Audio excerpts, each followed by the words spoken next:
Australia's insane plan to green the outback. The outback.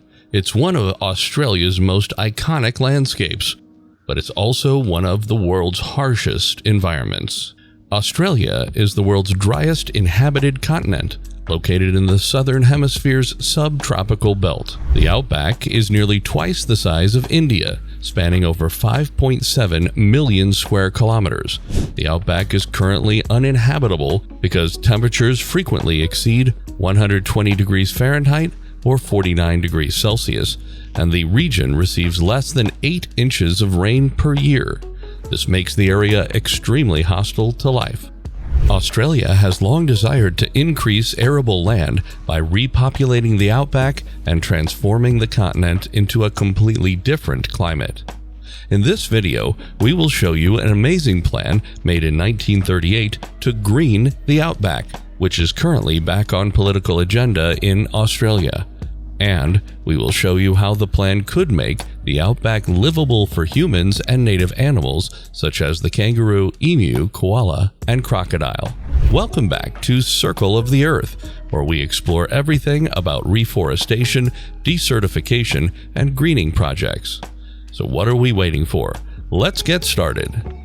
As the world's driest inhabited continent, many Australians have long wished to bring water to the arid inland, opening up millions of hectares for agriculture, population, and economic growth. Back in 1938, John Bradfield came up with a plan to accomplish this and bring water inland. His plan is called the Bradfield Scheme. Dr. John Bradfield was born in 1867 and lived until 1943. As an engineer, he was involved in numerous projects such as the design of the Sydney Harbour Bridge, assisted in the design and planning of the University of Queensland, engineered the construction of Sydney's electric railway system, and served as Deputy Chancellor of the University of Sydney from 1942 until he died. But Dr. Bradfield is perhaps better known for something he did not build: the Bradfield Scheme. This is a magnificent plan for inland Australia's watering, which he presented to the Queensland government in 1938 after a lifelong interest in irrigation and water conservation. The scheme that Bradfield proposed in 1938 required large pipes, tunnels, pumps, and dams. But where would the water come from? The Bradfield Scheme involved diverting the waters of the upper reaches from the Johnson, Tully, Herbert, Burdekin, and Flinders rivers, one into the other and then into the Thompson, going all the way down to Lake Eyre. As the lake is being refilled, the water will evaporate, causing climate change and rainfall throughout inland Australia. The Lake Eyre Basin covers roughly 1/5 of Australia's landmass, 1.17 million square kilometers, with an annual rainfall of no more than 233 millimeters or less than 10 inches. The tropical northeastern section of Queensland, on the other hand, is a land of many rivers, draining an area of 970,000 square kilometers with an average rainfall of 790 millimeters. It has some of Australia's highest rainfall areas. Dr. Bradfield spent some of his later years riding through Queensland's super wet belt, surveying his dream because it was such an obvious waste of Australia's most valuable asset, water. Dr. Bradfield fought his way through the dense rainforests of the mountains behind Innisfail and Ingham on horseback, armed only with the most basic surveying equipment, to come up with a design for his grand plan. His skill was such that later engineers and surveyors could find few flaws in the overall concept of his plan and the locations he chose for his dams.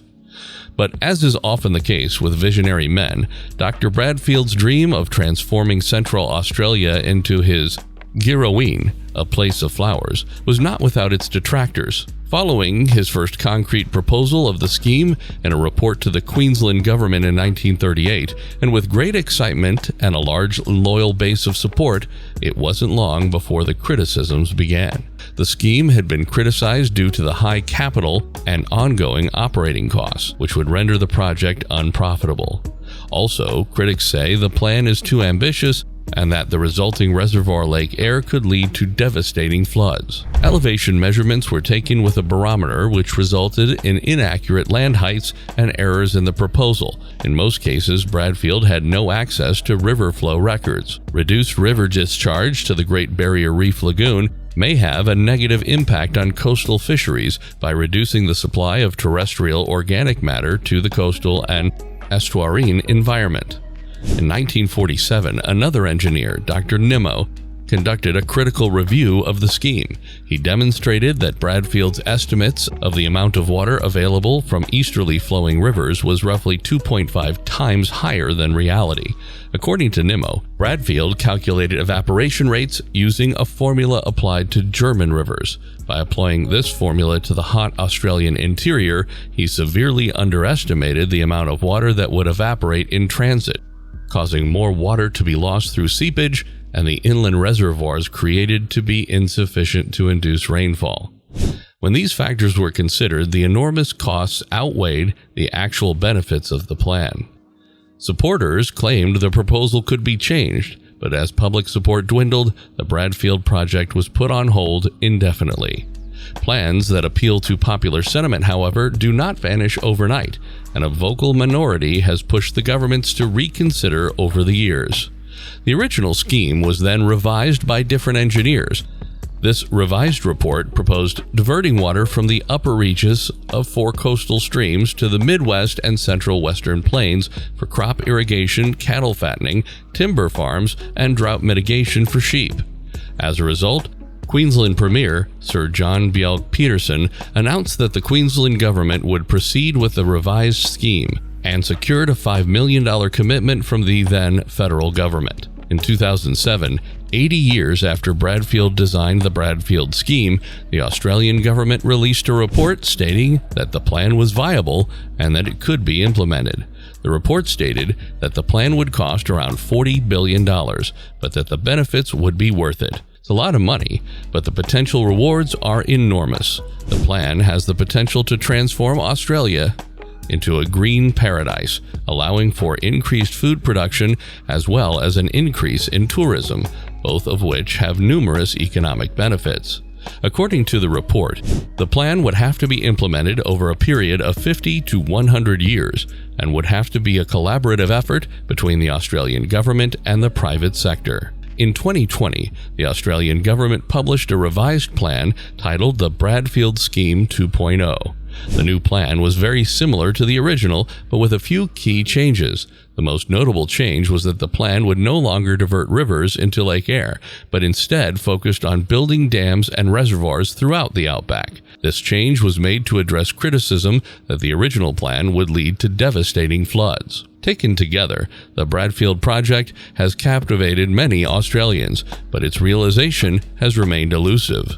Regardless, the outback is a harsh environment, and the plan has the potential to make the region livable, if not prosperous.